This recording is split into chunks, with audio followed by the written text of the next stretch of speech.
Good morning. In this video, we're going to take a look at nested ANOVA. All right, so nested ANOVA is where I have a response target variable that's numeric, and I have two or more categorical variables I'm working with. Now, the reason why it's nested is that we have a nested structure between our categorical variables. So think about, let's say we've got school districts. So if we have a state, we'll have school districts nested inside the state. We'll have schools nested inside school districts. We'll have classes nested inside schools. And then we'll have individual students nested inside each class. And so that is a nested structure that way. So let's say that we're interested in analyzing, let's say I'm a district administrator and I want to analyze performance on, a standardized math test. What I could do, I could go across the schools and then classes within the schools to take a look at the different averages. And so it might be that it might be that, in terms of classes, in terms of schools, it's, we have constant average across the board. Probably not, but it's possible. Now, so what we'll do first, we'll check to see, hey, is there a difference in the average among schools?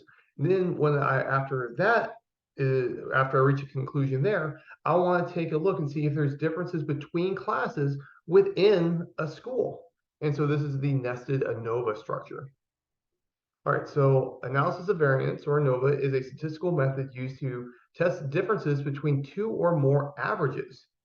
A nested ANOVA, sometimes called hierarchical ANOVA, is a type of ANOVA where the independent variables are not independent of each other, but instead one variable is nested within the other. Think of classes within a school, that the classes are nested within their school. In our example with the independent variables, A and B, B is nested within A. I'm going to use that presentation throughout the entire video. This means that the different levels or categories of B are only relevant or exist within specific levels or categories of A. And so this reflects a hierarchical relationship where B is subservient to A. When conducting a nested ANOVA, you are essentially partitioning the variance into three parts. One, the variance that is due to differences between the levels of A, we'll call this between group variance. Two, the variance that is due to the differences within each level of A, but different for levels of B, we'll call this the within group variance. And three, the variance that is due to differences within the levels of B, and we'll call this the residual variance. And all right, so for nested ANOVA, then uses these variances to conduct F-tests to assess whether the means are significantly different. The variance due to A is tested against the variance due to B, and the variance due to B is tested against the residual variance. It's worth noting that a significant result for A does not tell us anything about B. That's important. A significant result, we reject the null hypothesis for A, does not tell us anything about what's going on with B. Like we might know that there's differences between schools, but that doesn't tell me about differences between classes at a particular school, and vice versa. So there might be differences among classes, but when I look at the schools as a whole, they average out to be equal to each other. Additionally, you need to be careful with the interpretation, as a significant result simply indicates a difference, but doesn't tell you where the difference is, nor how big it is. Post hoc tests may be needed to identify the specific group differences.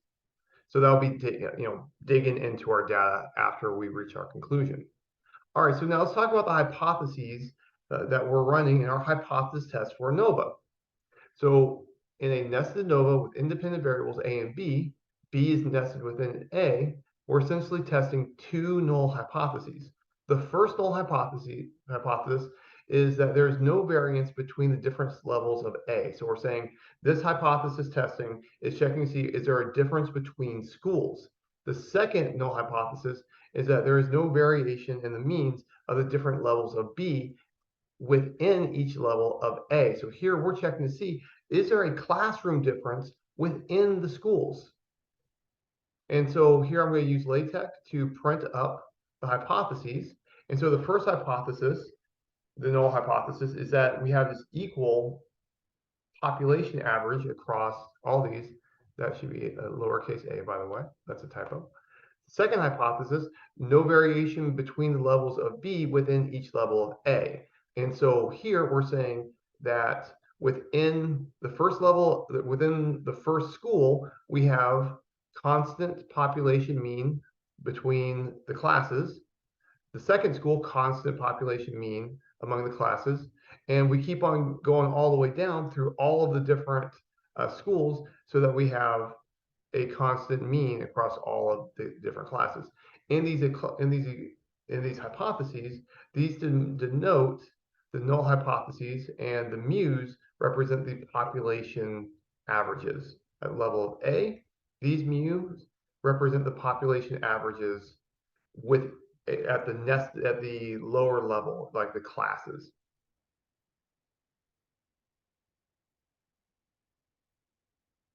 And note that the number of levels for A and B might vary based on the actual data that we have. All right, so now let's compare two-way ANOVA to nested ANOVA. Two-way ANOVA and nested ANOVA are both types of analysis of variance used for comparing means of different groups.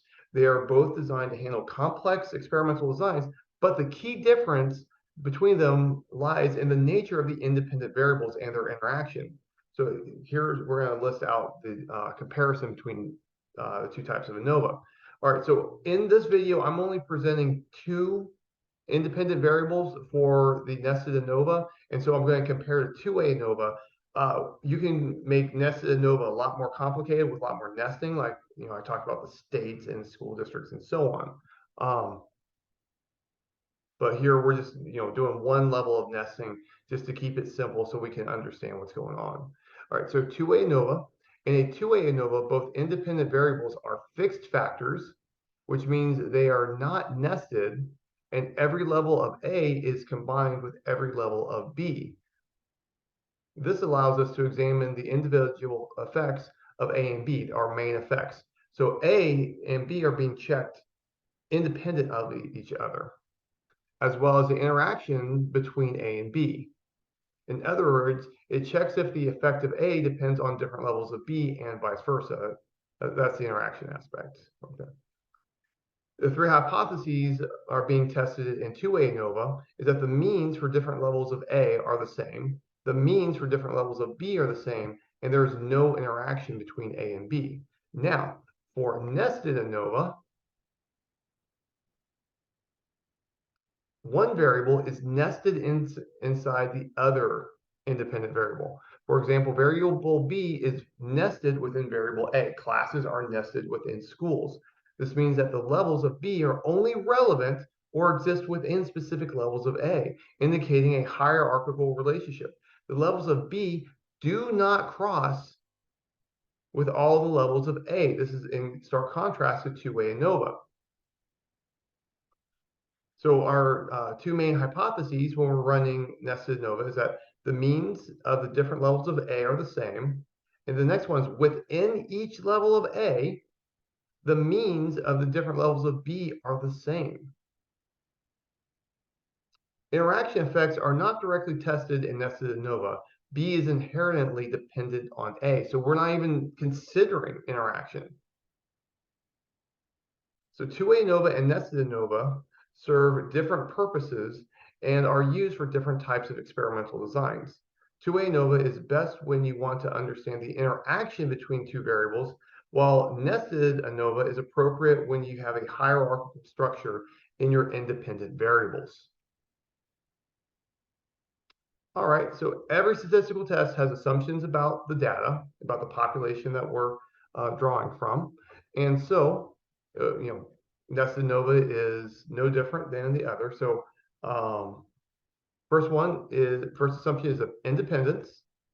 Normality is second, then equality of variances, or the homoscedasticity. So for independence, observations are independent of each other. This means that the observations within each group and between different groups should not be influenced by each other.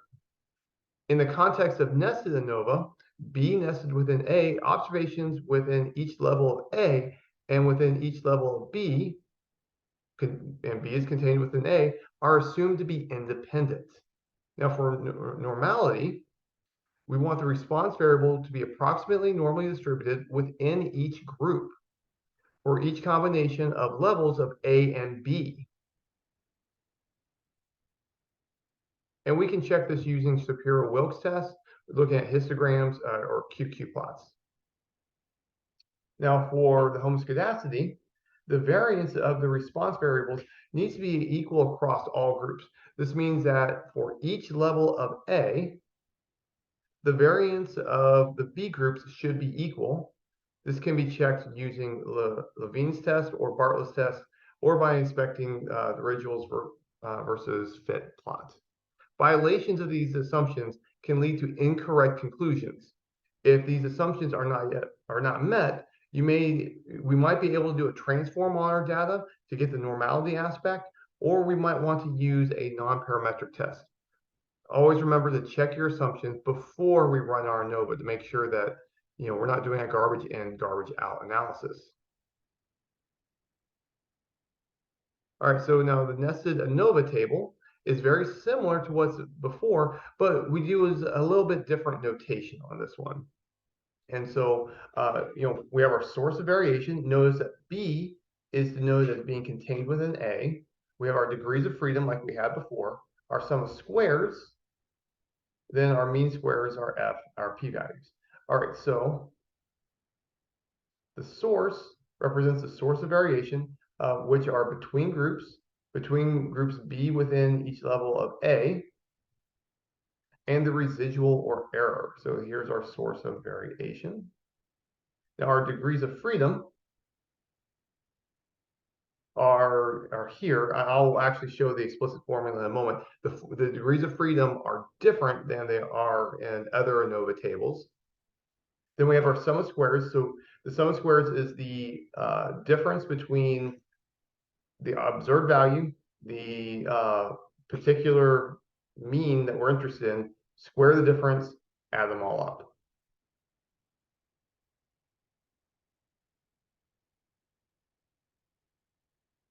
And so each of these sum of squares measures the variance accounted for by factors A and B within A, respectively, and the sum of squares error, or the residual or unexplained variance. And then we have a total variance in there. Now the mean square, this is just the ratio of our sum of squares divided by the corresponding degrees of freedom, or so ratio of sum of squares with degrees of freedom. And then, so, we can see each of our mean squares. It's just I take, sum of squares divided by degrees of freedom, sum of squares divided by degrees of freedom, and so on. And then our F statistic, remember the F test evaluates if the ratio of two variances is equal to 1. And so we take the ratio of our mean squares. And so here, we're just taking the ratio of our mean squares to get our F statistic. And then p-values are computed using the F distribution naturally. And so the table illustrates that we have a decomposition of the total variance into a part with respect to A, part with respect to B within A, and error. So we're breaking down our variance into different sources. The table is interpreted by looking at the F values and the corresponding P values. If the P values for A and or B is less than a chosen alpha level, we reject the null hypothesis in favor of concluding that there is a significant effect on the dependent variable. So here's our formulas for degrees of freedom. So A stays the same. B is different now. B, our degrees of freedom, is going to be AB minus 1. Then we have our error is A times B n minus 1. And these are assuming that we have constant number of nested levels. It's a little bit more complicated if, let's say, one school has like 5 classes, another school has 3. It's more complicated. We're not talking about that because we'll just let the computer handle that. For us, we're just interested in To keep it simple for this presentation, we're focused on the case where every school has the same number of classes. And our sum of squares, so the sum of squares A is exactly like it is in a regular two-way ANOVA, but sum of squares B, one thing that's important is that this average is the average of the containing A. So I take the containing A, I take the average of, so like this is the average of the entire school. Then I look at the values within each of those classes, and then I do my subtraction. And so then this is how we're checking to see is there a more nuanced effect going on. And then our sum of squares error is I take my average within A and B, so my average within school and classes, observation, square it, add it all up. And then this is my total sum of squares, where this is the global overall average of the entire data set. Now, mean squares, we just go through and we take the ratios of sum of squares divided by degrees of freedom every single time. And then our F statistic is exactly how we would normally compute it. And so A, the source of variation, the source of variation for A we call between groups. This represents a variation due to differences in the mean of the different levels of A. This is the containing level. Essentially, this variation quantifies how much the groups differed by A from each other. Is the variation due to the main effect of A. Now, B within A, this is the within groups. So within A, this source of variation represents a variation due to differences in the mean of the different levels of B within each level of A. So the differences between different classes within a particular school. This is not the same as the interaction effect in a two-way ANOVA. Instead, it reflects the variation that occurs within each level of A due to differences in the levels of B. And next we have the error or residuals, and this represents all the variation in the data that's not accounted for by A and B within A. And we think of this as the noise in our data.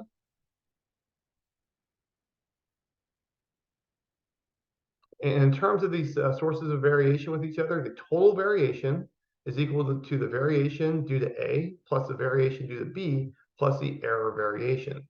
The goal of Nested ANOVA is to partition the total variation in the data into these components and then test if the variation due to A or B is significantly greater than would be expected by chance.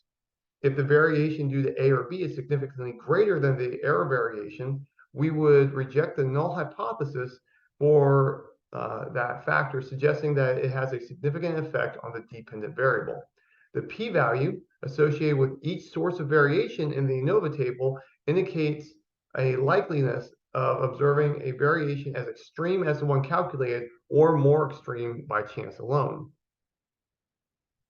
So now for calculating the p-values in Nested ANOVA, where B is nested in A, the p-values are calculated based on the F statistic for each A and B within A. The F statistic is a ratio of variances.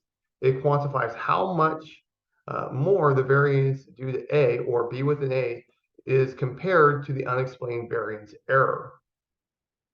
So for A, the F statistic is computed as the mean square of A divided by the mean square error. This ratio indicates how much more the variance due to A is compared to the residual variance. The corresponding p-value is then calculated using the F distribution with the appropriate degrees of freedom. And the p-value represents the likelihood of observing an F statistic as extreme as the one calculated or more extreme if the null hypothesis were true. Now, for B within A, the F statistic is computed off of the mean square of, of B within A, mean square of B within A, divided by the mean square error, just like we did before. Similarly, the p-value is computed with the F distribution using that ratio and the appropriate degrees of freedom. In both cases, a small p-value suggests that the corresponding factor, has a significant effect on the dependent variable. If the p-value is less than a chosen significance level, we will reject the null hypothesis and conclude that there is a significant difference in the means of the corresponding factor. Now, we need to talk about nested ANOVA and two-way ANOVA in terms of power and sample size. In general, the power of a statistical test refers to the probability that it correctly rejects the null hypothesis when the null hypothesis is false. Null hypothesis is false, and we make the right call. That's power.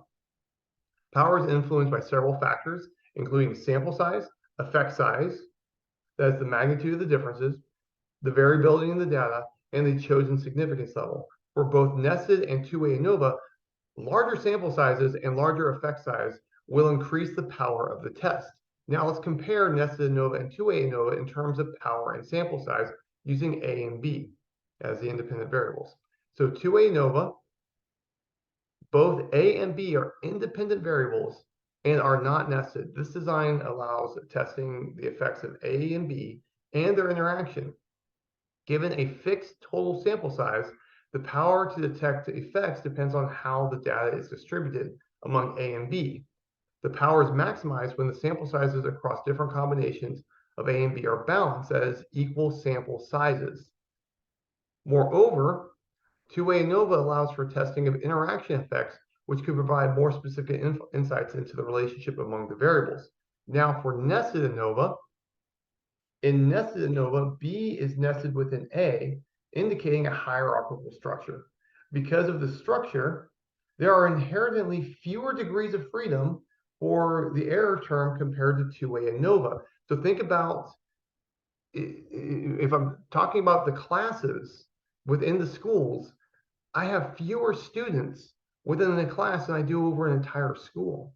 And because of that, and it's when I start getting into nested, I'll start having smaller sample sizes within the different levels of B within A. And because of that, we can have some shortcomings in terms of nested ANOVA. Things work better if things are even across all of the groups of B within A. This can lead to a decrease in the power of the test for a given total sample size, because the power of an ANOVA is generally higher when there are more degrees of freedom than degrees of error.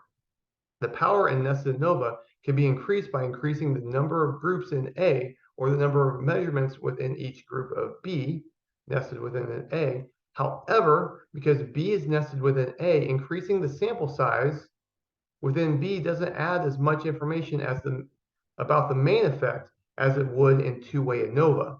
So this is important. Increasing the sample size within B doesn't add as much information about the main effect of A as it does in two-way ANOVA. In conclusion, the specific context and research questions will determine whether two-way or nested ANOVA are more appropriate.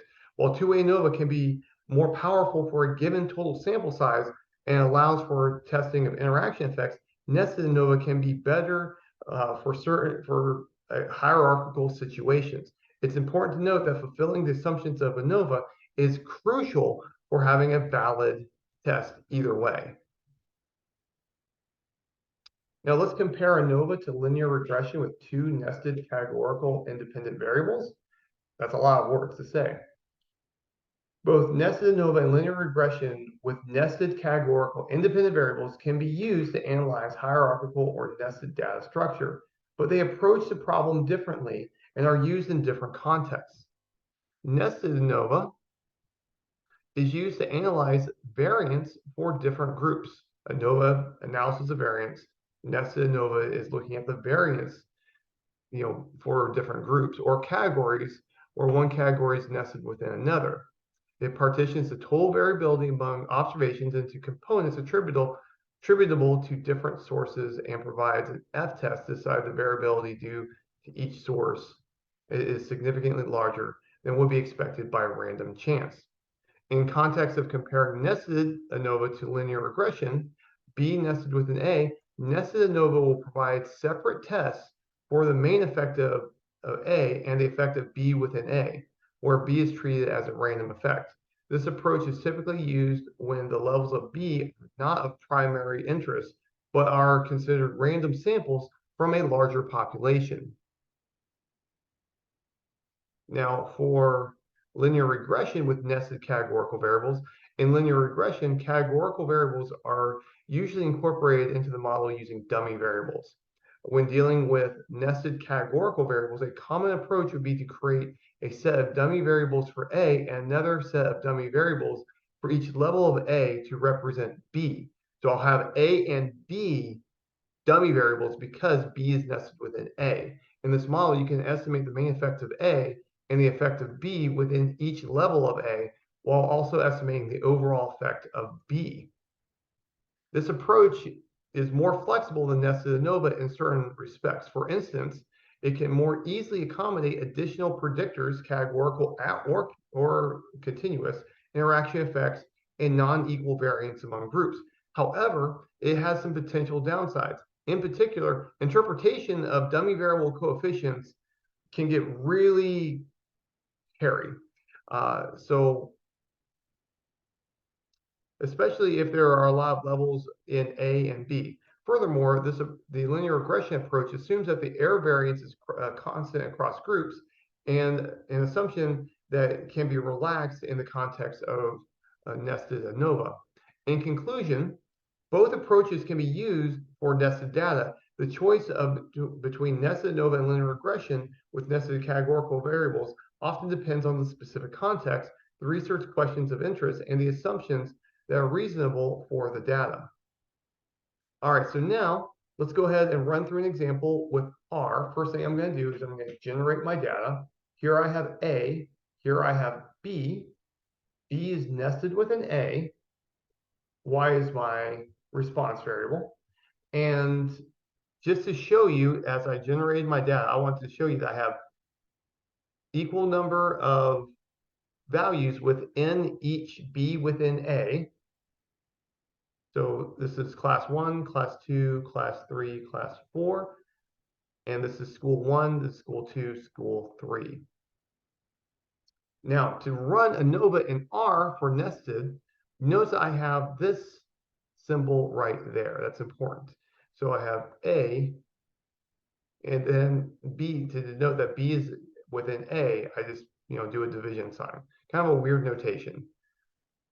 And then here, for this particular example, we conclude that there's no differences between schools, but we conclude that there's differences between classes within schools.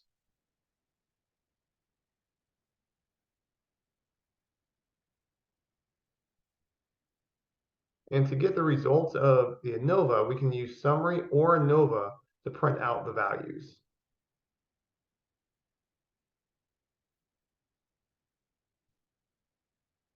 Now, there's other packages that can tackle problems like this.